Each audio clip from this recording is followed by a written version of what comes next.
shunaqa qizlarni ko'rganman, mana o'qit jarayonida yoki bo'lmasa unaqada shunaqa ko'p narsa oladi, shunaqa zo'r narsalar oladi, eng qimmat, eng zo'rlarini faqat aytadi, nimaga meniki yaxshi bo'lmayapti, nima uchun, nimaga hamma narsa qilyapman, har kuni qarayapman oynaga, nima uchun.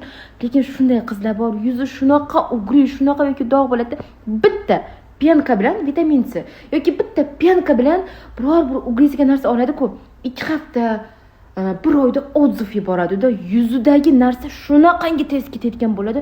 Ular bilasizlarmi nima deydi? Chunki ana yaxshi bo'lyapti, vot mana shu narsa meni yaxshi qiladi. Bilasizlarmi, psixika juda katta kuchga ega. Xoh ishoning, даже men o'zim yoshligimda Sepkilimga qarab nima uchun bunaqa to'q, bunaqa xunuk, ana shunaqa bo'lib ketavergan. Hozir Sepkilimga prosta vitamin C ishlataman, o'g'it qilaman, lekin bunaqa qilaman.